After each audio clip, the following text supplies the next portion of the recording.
Hi curious people, Maudia Yunda here. Welcome again to my book list, di mana aku sharing kisi-kisi menarik dari buku-buku yang aku baca.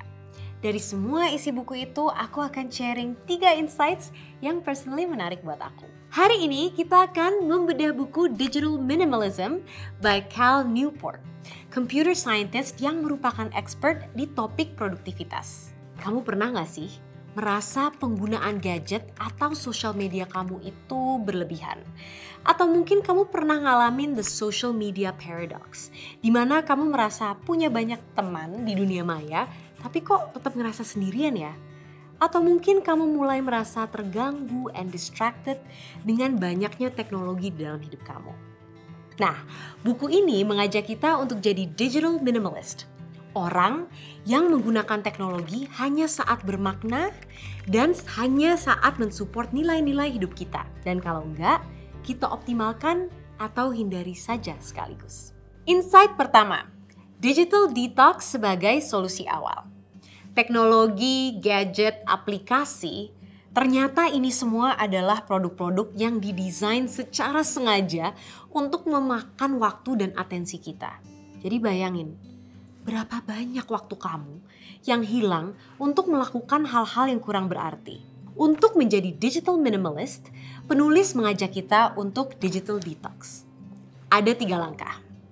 Pertama, kita harus menentukan filosofi hidup kita tentang teknologi. Nah, ini agak susah ya. Karena di sini kita harus membuat list semua tech tools dalam hidup kita dan kita harus pikirin apakah hal itu opsional atau wajib. Harus banget gak ya ada di hidup kita?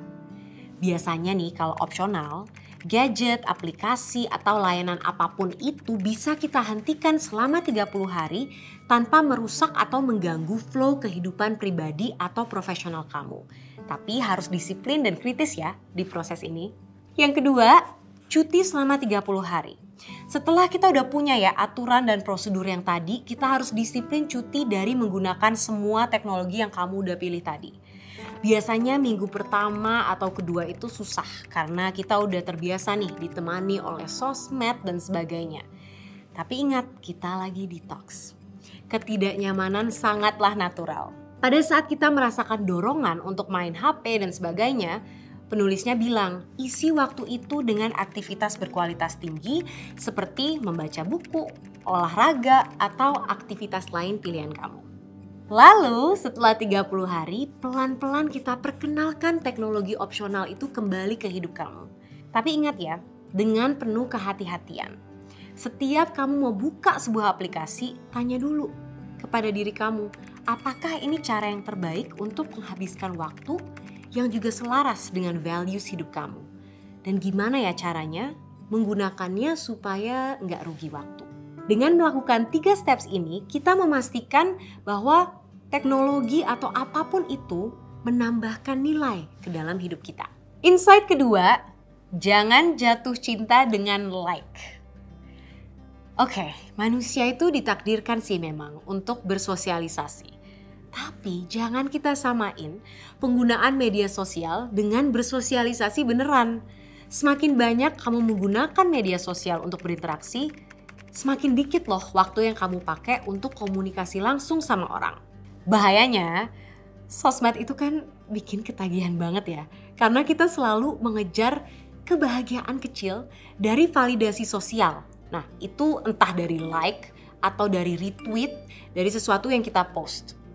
Nah, menurut penulisnya, kita tuh harus berhenti nge-like posts. Mendingan kita gunakan komunikasi yang berpusat pada obrolan or conversation supaya kita bisa mempertahankan hubungan yang bermakna. Ada rekomendasi nih di buku ini. Luangkan hanya 1 atau 2 momen dalam hari kita untuk bales-balesan WhatsApp atau semua messaging apps. Atau kita juga bisa adakan conversation office hours, di mana ini waktu yang dijadwalkan untuk ngobrol dengan orang-orang yang berarti dalam hidup kita. Nah, mungkin pendekatan ini memang membutuhkan pengorbanan ya. Pasti orang yang berinteraksi dengan kita tuh akan menurun drastis. Tapi justru setiap interaksi yang kita miliki akan lebih dalam, lebih bermakna, dan selaras dengan nilai-nilai hidup kita. Insight ketiga, habiskan waktu sendiri. Ada chapter di mana penulisnya membahas konsep di mana manusia itu sudah kehilangan kesendirian. Keadaan di mana kita hampir nggak pernah menghabiskan waktu sendirian dengan pikiran kita sendiri. Jadi seringkali nih ketika sendirian atau bosen, orang tuh malah milih aktivitas rekreasi yang berkualitas rendah, kayak main game, cek-cek message dari teman-teman, scrolling tanpa berpikir.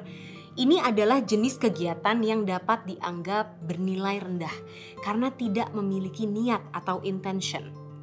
Nah, kita harus hindari ini dengan mencari kesendirian.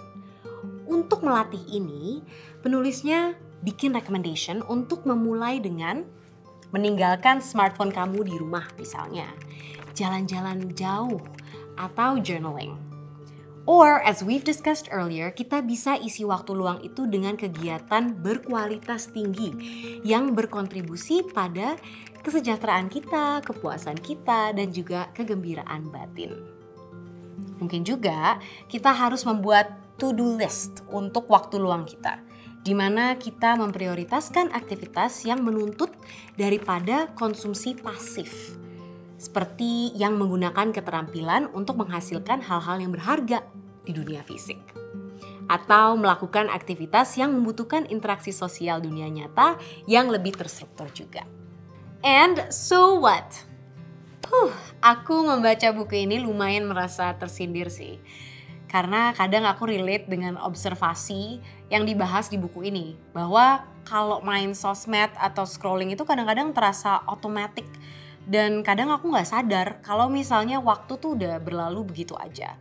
Dan kalau di-compare pada saat waktu aku kecil, sebelum ada semua gadget, teknologi, sosmed, aku tuh merasa waktu aku lebih terisi dengan hal-hal yang memperkaya hidup aku. Seperti belajar skill baru, aku les gitar, piano, baca buku, dan lain-lain. Jadi setelah baca buku ini, aku merasa punya semangat baru untuk memberi ruang lebih banyak untuk aktivitas yang berkualitas tinggi. Dan juga waktu kesendirian tadi yang berharga banget buat aku. Okay, thanks for listening, curious people. Please share your thoughts in the comments below. Dan kalau ada komen yang asik akan aku pilih sendiri dan kalian akan aku kirimin buku ini yang gak bisa aku baca with a special message inside from me to you. Dan jangan lupa juga untuk subscribe, please subscribe and turn on notifications. Bye!